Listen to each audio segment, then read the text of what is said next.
Hola a todos, mi nombre es Bruno Hola amigos, ¿cómo están? Espero que muy bien. El mío es Axel. y nuestro podcast se llama Cuéntame de Historia. Para empezar la sesión de hoy, vamos a estar hablando de la rebelión de los Cara Pintada.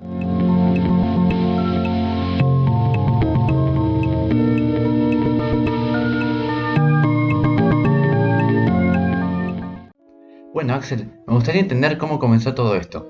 ¿Qué desencadenó este movimiento? Sí, claro. La rebelión de los Cara Pintada comenzó en 1987, cuando se descubrió que el gobierno argentino estaba involucrado en la venta ilegal de armas a Ecuador y a Croacia. Esta revelación generó un gran malestar en la sociedad, especialmente entre los jóvenes, que sentían que el gobierno estaba traicionando los valores nacionales. Entonces, ¿los jóvenes decidieron manifestarse en contra del gobierno? Exacto. Los jóvenes argentinos, en su mayoría estudiantes y militares jóvenes, decidieron expresar su descontento de una manera creativa y llamativa, nunca antes vista por cierto. Pintaron sus caras con los colores de la bandera argentina, convirtiéndose en los nombrados cara pintada. De esta forma, esta forma de protesta visualmente impactante llamó la atención de toda la sociedad argentina. Y, Axel, ¿qué tipo de acciones realizaron ellos para manifestarse? Ellos, los cara pintadas, llevaron a cabo diversas acciones de protesta. Organizaron marchas colectivas, ocuparon espacios públicos, realizaron pintadas en paredes, distribuyeron volantes y pegatinas para difundir sus mensajes. Además, utilizaron los medios de comunicación y las radios para hacerse escuchar así mucho más. Y estos Cara Pintadas, más o menos, ¿qué exigencias tenían? Principalmente exigían la renuncia del presidente Carlos Menem y su ministro de Defensa, así como el esclarecimiento de los casos de corrupción y violaciones a los derechos humanos cometidos durante la última dictadura militar en los 70. También pedían justicia para las víctimas y un mayor respeto por los valores democráticos. Entiendo. Igual, mi principal duda es si estos recibieron apoyo de la sociedad en general. ¿Esto fue así? Sí, sí. De hecho, el movimiento recibió un amplio apoyo de diferentes sectores de la sociedad. Estudiantes, trabajadores, intelectuales y políticos de oposición se unieron a las manifestaciones de los Cara Pintadas y la sociedad argentina en general compartía su indignación y su deseo de justicia y transparencia en el gobierno. Claro. Ya que nos adentramos tanto en este tema, déjame preguntarte, Bruno, ¿cómo respondió el gobierno y las fuerzas de seguridad ante este movimiento? Porque sé que también tenés algo de conocimiento sobre este tema. Sí, con gusto, Axel. Y sí, podría hacerse que sí, tengo un básico conocimiento sobre esto. Ujú. Lo principal sería que el gobierno inicialmente trató de minimizar la importancia de las manifestaciones y desacreditar a los manifestantes. Ajá. Esto, sin embargo, a medida que el movimiento crecía, las fuerzas de seguridad comenzaron a reprimir las protestas de manera violenta, con detenciones y agresiones a los manifestantes. Uy. Esto solo hizo que la indignación de la sociedad aumentara y se solidarice aún más con las Cara Pintadas. Y entonces, ¿cuáles fueron las consecuencias de la rebelión de los Cara Pintadas? Y la presión ejercida por ellos en la sociedad en general tuvo un impacto significativo. Para empezar, se llevaron a cabo investigaciones sobre los casos de corrupción, se realizaron juicios y se logró el procesamiento de varias personas involucradas. Esto, además, el movimiento contribuyó a cambios en la política argentina, incluyendo una mayor apertura democrática y una mayor transparencia en el gobierno. Fua.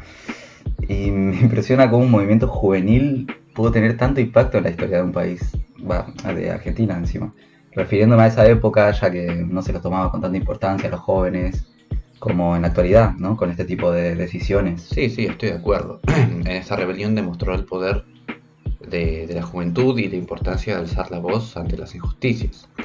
Fue un momento clave en la historia de Argentina y un recordatorio de que los ciudadanos pueden influir en el rumbo de su país cuando se unen y luchan por lo que creen justo. Definitivamente, es inspirador ver cómo la determinación y la valentía de un grupo de personas pueden generar cambios tan significativos. Así es, la historia de la rebelión de los Cara Pintadas nos hace recordar que no hay que quedarnos callados frente a la injusticia y que juntos podemos marcar la diferencia en nuestra sociedad. Bueno, Bruno, gracias por hablar conmigo sobre este tema. De nada, siempre es un gusto realizar charlas sobre estos temas y así de paso conciencializar a la gente. No se vayan que enseguida seguimos con otro tema muy interesante sobre la historia de Argentina que tanto nos gusta. Quédense en sus asientos.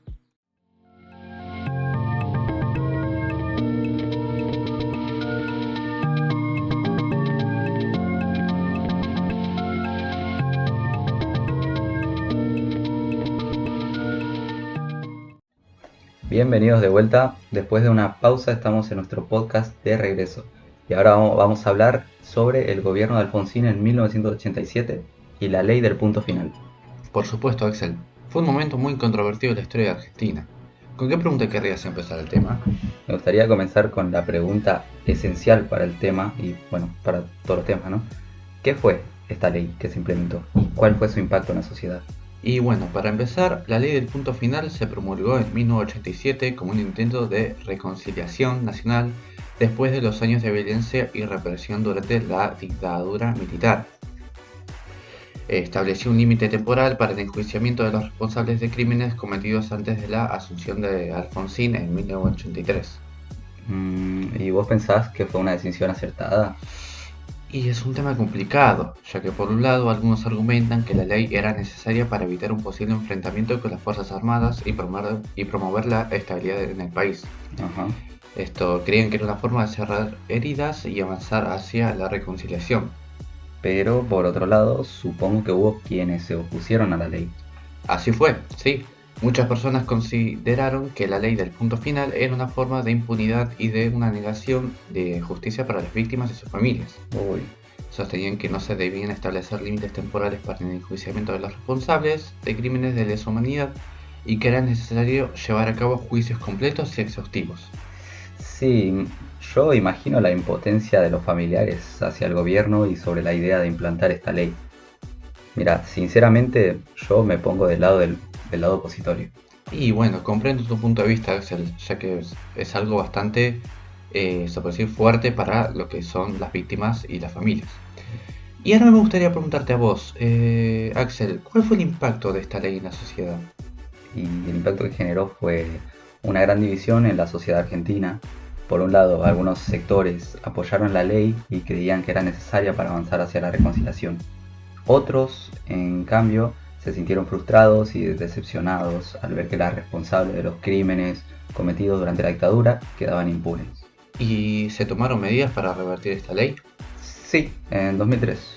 Durante el gobierno de Néstor Kirchner, la ley del punto final fue completamente anulada. Esto abrió el camino para reabrir los juicios contra los responsables de los crímenes de la dictadura y buscar la verdad y la justicia para las víctimas. Es interesante cómo las decisiones políticas pueden generar tanto debate y tener un impacto duradero en la sociedad. Sin duda, el gobierno de Alfonsín en 1987 y la ley del punto final reflejan los desafíos y dilemas que enfrentó Argentina en su proceso de reconciliación después de la dictadura militar. Es un tema complejo que aún al día de hoy sigue siendo discutido y analizado por mucha gente. Entiendo. Bueno, Axel, gracias por compartir esta información conmigo y los oyentes. Nos ayudaste a comprender mejor sobre este momento crucial en la historia de Argentina. Un placer, la verdad. Me encanta hablar sobre estos temas y brindar algo de información para las personas que nos escuchan. Bueno, recuerden seguirnos en nuestras redes sociales. Estamos por Instagram, Twitter, ahora nombrado X, no sé qué se le pasó por la cabeza, y Reddit como @mati-grone. Nos vemos en el próximo capítulo. Adiós.